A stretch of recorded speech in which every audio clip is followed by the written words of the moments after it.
Que farei para herdar a vida eterna? Capítulo 1. Experimentai o poder do Evangelho. Permitiu o amor de Deus em vosso coração. E perguntou-lhe um certo príncipe, dizendo: Bom mestre, que hei de fazer para herdar a vida eterna? Lucas 18:18. Essa é a pergunta mais importante que precisamos fazer, e então, encontrar a resposta através da palavra de Deus. Se queres, porém, entrar na vida, guarda os mandamentos. E ele lhe perguntou: Quais? Respondeu Jesus: Não matarás, não adulterarás, não furtarás, não dirás falso testemunho. Honra teu pai e a tua mãe e amarás o teu próximo como a ti mesmo. Replicou-lhe o jovem: Tudo isso tenho observado, que me falta ainda? Mateus 19:17-20. Cristo foi atraído para esse jovem. Sabia ser ele sincero na sua declaração. Tudo isso guardei desde a minha mocidade. Desejado de todas as nações, página 363. Ele era um bom rapaz, muito obediente. Ele não matou, não roubou, não mentiu nem cometeu adultério. Mas ele tinha um problema. A sua compreensão da lei era externa e superficial. Julgado segundo o padrão humano, preservara caráter irrepreensível. Em grande parte, a sua vida exterior fora isenta de culpa. Acreditara realmente que a sua obediência fora sem falha. Contudo, tinha um receio íntimo de que nem tudo estava bem entre o seu coração e Deus. Isso originou a pergunta: que me falta ainda? Parábolas de Jesus, página 213. Cristo leu no coração do príncipe. Uma só coisa lhe faltava, mas essa era um princípio vital. Carecia do amor de Deus na alma. Essa falta, a menos que fosse suprida, demonstrar-se-ia fatal para ele. Toda a sua natureza se corromperia. Desejado de todas as nações, página 364. O que significa a palavra vital? Algo que é absolutamente essencial para a vida. O que era essencial para a vida dele? Ele carecia do amor de Deus na alma. Não apenas de amor humano. O amor humano consegue ser bem egoísta. Para que recebesse o amor de Deus, deveria ser subjugado, seu supremo amor do próprio eu. Desejado de todas as nações, página 364. Disse-lhe Jesus: Se queres ser perfeito, vai, vende tudo o que tens e dá-o aos pobres, e terás um tesouro no céu. E vem, e segue-me. E o mancebo, ouvindo esta palavra, retirou-se triste, porque possuía muitas propriedades. Mateus 19:21-22. E Jesus ficou cheio de pesar em vê-lo ir. Há caminho que ao homem parece direito, mas o fim dele são os caminhos da morte. Provérbios 14:12. E o jovem que estava no caminho da morte, escolheu continuar no mesmo caminho. Ele era um jovem muito egoísta, cobiçando todas as suas riquezas para si mesmo sem querer dividir com outros. Ele não possuía o amor de Deus no coração. Quem, pois, tiver bens do mundo, e vendo seu irmão necessitado, lhe cerrar as suas entranhas, como estará nele o amor de Deus? Meus filhinhos, não amemos de palavra, nem de língua, mas por obra e em verdade. 1 João 3:16-18. Amados, amemo-nos uns aos outros, porque o amor é de Deus, e qualquer que ama é nascido de Deus e conhece a Deus. Aquele que não ama não conhece a Deus, porque Deus é amor. 1 João 4:7-8. A menos que aceiteis em vossa vida o princípio do amor pronto a se sacrificar, que é o princípio de seu caráter, não podeis conhecer a Deus. O maior discurso de Cristo, página 25. O amor é o fundamento da piedade. Qualquer que seja a fé, ninguém tem verdadeiro amor a Deus, se não manifestar amor desinteressado pelo seu irmão. Mas nunca poderemos possuir esse espírito apenas tentando amar os outros. O que é necessário é o amor de Cristo no coração.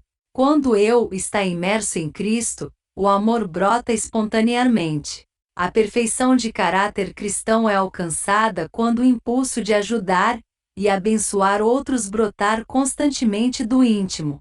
Parábolas de Jesus, página 208. Nisso todos conhecerão que sois meus discípulos, se vos amardes uns aos outros. João 13:35. Não é possível que o coração em que Cristo habita seja destituído de amor. Se amarmos a Deus porque primeiro nos amou, amaremos a todos por quem Cristo morreu. Parábolas de Jesus, página 208. O amor não faz mal ao próximo, de sorte que o cumprimento da lei é o amor. Romanos 13:10. O seu próximo é qualquer pessoa que esteja precisando de sua ajuda. Sua esposa é seu próximo. Seu filho é seu próximo. Como tratamos nosso próximo que está em nossa família? Será que os amamos com o amor de Deus?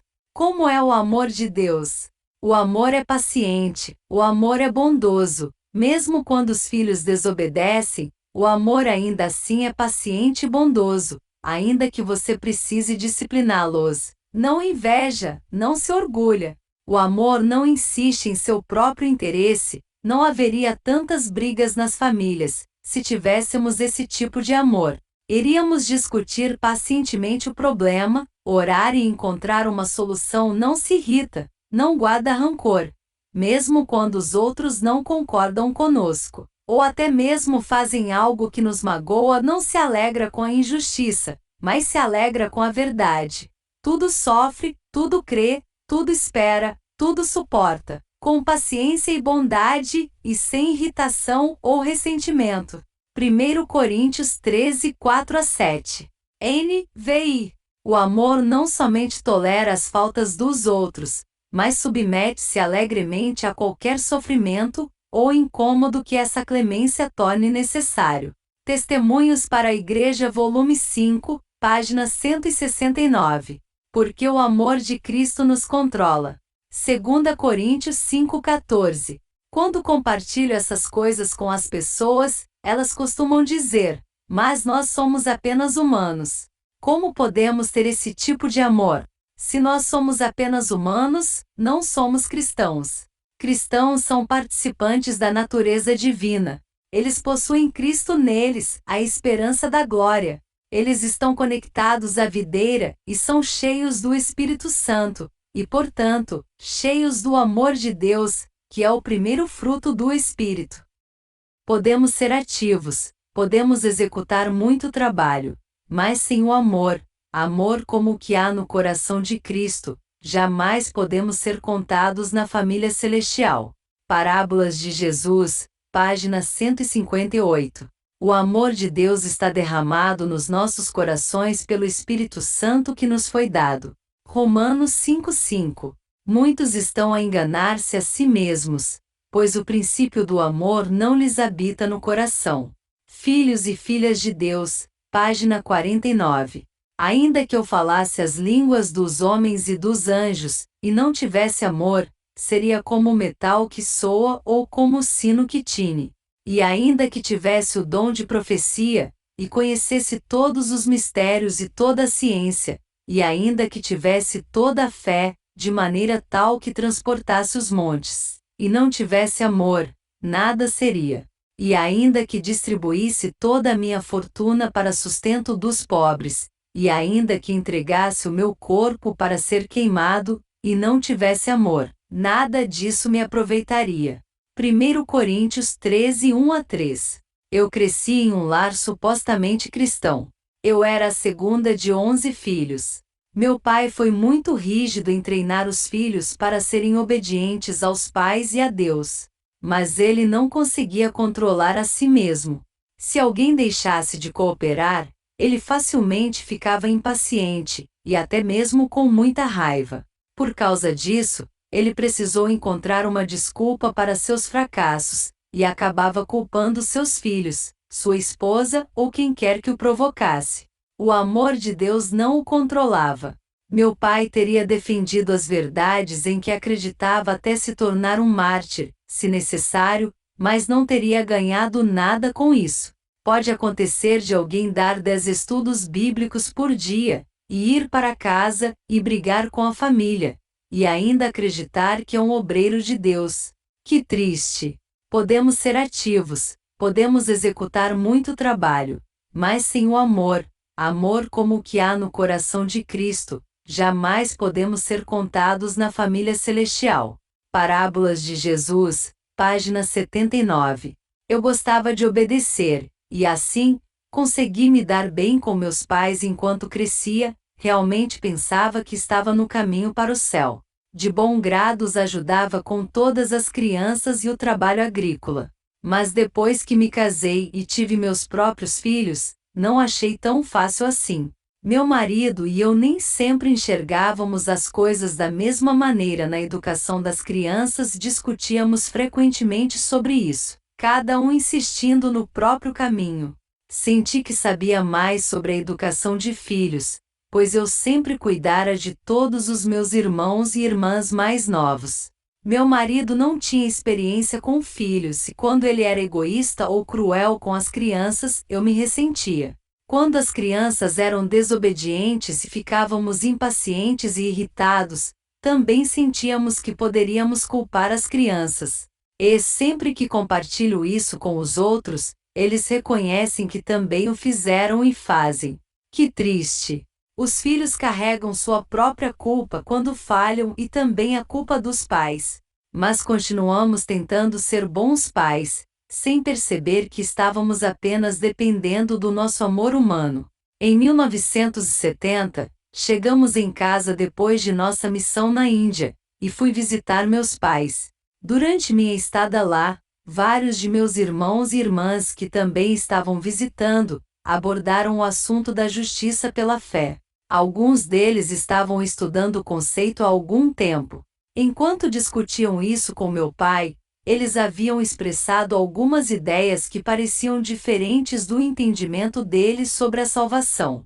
Comigo lá, ele esperava chegar ao fundo da questão. Eu era a esposa de um ministro. Eu tinha sido uma missionária. Eu teria as respostas, papai pensou. Então, ao meus irmãos e irmãs descreverem suas novas ideias, papai me perguntava: Margarete, eles estão certos? Cada vez que ele perguntava, a única coisa que eu podia responder era: pai, eu não sei. Eu trabalhava para Deus, mas não era realmente uma estudante da sua palavra.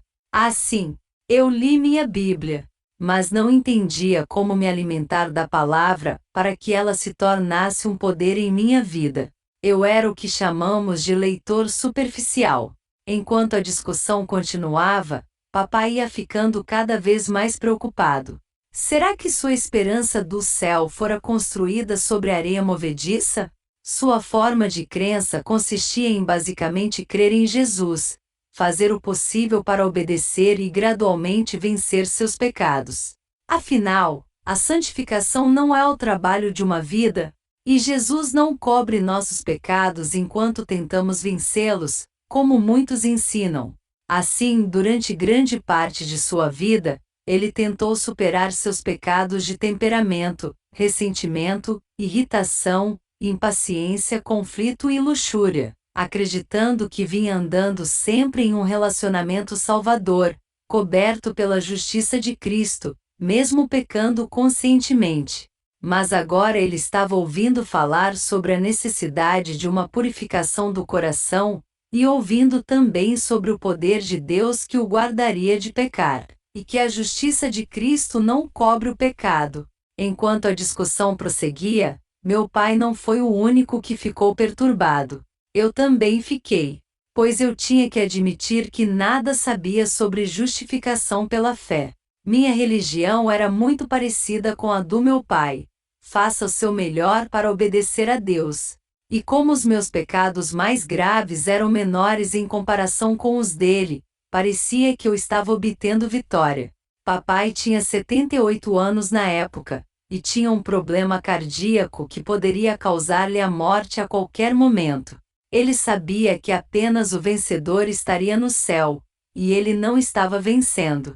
E para agravar a situação, ele ainda tinha um menino de 17 anos em casa, nascido 12 anos depois das outras crianças. que estava dando mais trabalho que as outras 10 crianças juntas.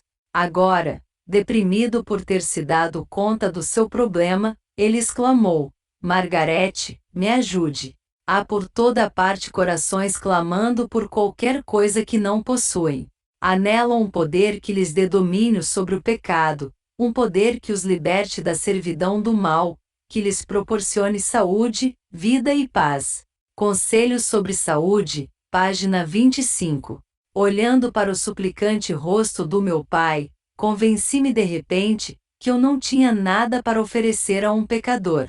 A única solução que poderia oferecer era: esforça-te mais, pai. Mas essa ideia pareceu-me um engano. Então, eu não disse nada. Fui para casa, determinada a fazer alguma coisa por ele. Comecei a procurar diligentemente para descobrir o que realmente significava ser cristão.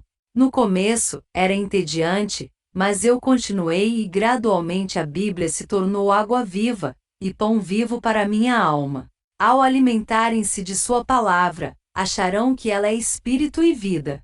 A palavra destrói a natureza carnal, terrena, e comunica nova vida em Cristo Jesus. Desejado de todas as nações, página 271. Ao estudar, encontrei respostas e pela primeira vez, percebi que eu tinha apenas uma forma de piedade, mas não o poder do Evangelho. De forma externa, parecia que eu conseguia guardar a lei, mas não sabia como render meu espírito para ser controlado pelo Espírito de Deus, para que eu pudesse apresentar a obediência da fé. Muitos que se dizem cristãos são meros moralistas humanos. A obra do Espírito Santo é para eles uma obra estranha. Parábolas de Jesus, página 169. Por eu ser naturalmente inclinada a cooperar, e por ter sido ensinada por meus pais a obedecê-los e também a Deus, passei involuntariamente a confiar em minha obediência. Pensava ser uma cristã de sucesso. O povo é mais ignorante acerca do plano da salvação, e necessita de mais instruções sobre esse importante assunto, do que a respeito de qualquer outro tema. Testemunhos para a Igreja, volume 4, página 394. Porque lhes dou testemunho de que têm zelo de Deus, mas não com entendimento. Porquanto, não conhecendo a justiça de Deus, e procurando estabelecer a sua própria justiça, não se sujeitaram à justiça de Deus. Romanos 10, 2 e 3. A fé genuína apropria-se da justiça de Cristo, e o pecador é feito vencedor com Cristo, pois ele se faz participante da natureza divina, e assim se combinam divindade e humanidade. Quem procura alcançar o céu por suas próprias obras, guardando a lei, tenta uma impossibilidade. Não pode o homem salvar-se sem a obediência, mas suas obras não devem provir de si mesmo. Cristo deve operar nele o querer e o efetuar, segundo sua boa vontade. Mensagens Escolhidas, volume 1, página 363 e 364. Porque pela graça sois salvos por meio da fé, e isto não vem de vós, é dom de Deus. Não vem das obras, para que ninguém se glorie, porque somos feitura sua, criados em Cristo Jesus para as boas obras, as quais Deus preparou para que andássemos nelas. Efésios 2, 8 a 10. Quando comecei a compartilhar minhas descobertas com meu marido, ele se juntou a mim na busca. Ele era pastor há 20 anos, mas também não havia entendido a experiência do Evangelho. Precisamos ser esclarecidos em relação ao plano da salvação. Não existe um em 100 que entenda por si mesmo a verdade bíblica sobre esse assunto que é tão necessário ao nosso bem-estar presente e eterno. O inimigo do homem e de Deus não está disposto a que esta verdade seja apresentada claramente, pois ele sabe que se o povo a receber plenamente, seu poder será quebrado. Obreiros Evangélicos, página 161. Quando estudamos e descobrimos como entregar nosso coração a Deus diariamente, nossa vida mudou. Logo nossos filhos perceberam que a mamãe e o papai estavam experimentando algo real em suas vidas. e eles também desejaram encontrar vida espiritual para si mesmos. Nosso filho, Arlen, tinha 23 anos, nossa filha, Cheryl, tinha 22 anos e era casada, e nossa caçula, Lorna, tinha 14. Quando Cheryl veio para casa para uma visita, compartilhamos com ela nossa nova experiência e entendimento sobre a salvação. Ela exclamou: "É isso que eu tenho procurado durante minha vida toda. Como encontro essa experiência?" Nós a encorajamos a passar tempo com Jesus, conhecendo-o verdadeiramente, lendo sua palavra e entendendo seus ensinamentos.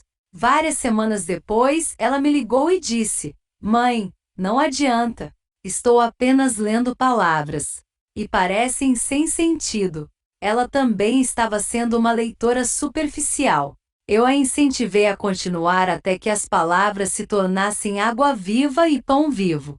Nossa filha mais nova, Lorna, decidiu ficar em casa e tirar um ano sabático para apenas estudar os escritos da Bíblia e do espírito de profecia. Ela tomou a decisão de seguir a Deus naquele momento, e foi uma bênção. Na luta pela vida eterna, não podemos apoiar-nos uns nos outros. O pão da vida tem de ser comido por todo ser humano. Dele temos de participar individualmente, a fim de que alma, corpo e espírito sejam avivados e fortalecidos por seu poder transformador. Testemunhos para Ministros, página 385. Porque não tenho vergonha do Evangelho. É o poder de Deus para a salvação de todo aquele que tem fé. Pois nele a justiça de Deus é revelada pela fé para a fé. Como está escrito: aquele que pela fé é justo, viverá. Romanos 1:16 e 17. Depois de experimentar por mim mesmo o poder do Evangelho, orei para que o Senhor me enviasse de volta para meu pai e para toda a minha família. Eu desejava compartilhar com eles as maravilhosas verdades da salvação que eu havia encontrado. A fim de convencer os outros do poder da graça de Cristo, precisamos conhecer seu poder em nossos próprios corações e vidas. Conselho sobre a Escola Sabatina, página 99. O Evangelho deve ser apresentado, não como uma teoria sem vida, mas como uma força viva para mudar a vida. Deus gostaria que seus servos prestassem testemunho do fato de que, por sua graça, os homens podem possuir semelhança com o caráter de Cristo e se regozijar na certeza de seu grande amor. A Ciência do Bom Viver, página 99. Ao compartilhar meu testemunho com minha família, fiquei muito agradecida por meu pai e minha mãe responderem à mensagem salvadora do Evangelho. Alguns de meus irmãos e irmãs me disseram: "Isso mudará toda a nossa vida." Você não pode guardar isso para si mesma. Você o compartilharia com nossos amigos? Você falaria em nossa igreja? Eu? Falar na igreja? Eu só tinha trabalhado com crianças minha vida toda, e nunca havia falado na igreja, mas sabia que havia encontrado algo real em minha experiência cristã. Então orei, e pedi a Deus que retirasse meu medo, e me desse liberdade para falar. Na manhã seguinte fiz o culto na igreja. Sem medo. Então as pessoas queriam outra reunião à tarde e também à noite. Posteriormente, o pastor veio até mim e disse: estudei e tentei entender a justiça pela fé, mas não consegui. Agora eu entendo, e agora eu também posso me render a Deus. Desejo que compreendais claramente este ponto, que pessoas são impedidas de obedecer à verdade em razão de terem ideias confusas, e também porque não sabem como entregar a vontade e a mente a Jesus. Precisam de instruções especiais quanto à maneira de se tornarem cristãs. Evangelismo, página 152. Não permitais que coisa alguma tire vossa atenção do ponto: que farei para herdar a vida eterna? Lucas 10:25. Esta é questão de vida e morte, que cada um de nós deve assentar para a eternidade. Mensagens Escolhidas, volume 1, página 171. Pesquisai, pesquisai a preciosa Bíblia com corações famintos. Parábolas de Jesus 53. uma suposta esperança, e nada mais, provará ser sua ruína. Testemunhos para a Igreja, volume 1, página 163. Muitos são sensíveis à sua grande deficiência, e leem, oram, resolvem e, contudo, não progridem. Eles parecem impotentes para resistir à tentação. A razão é que eles não se aprofundam o suficiente. Eles não buscam uma conversão completa da alma, para que as correntes que dela saem sejam puras, e a conduta possa testemunhar que Cristo reina por dentro. Todos os defeitos de caráter se originam no coração. Orgulho, vaidade, mau humor e cobiça procedem do coração carnal, não renovado pela graça de Cristo. Nossa alta vocação, página 334. O coração e a mente carnais não podem obedecer à lei espiritual, apenas à letra da lei.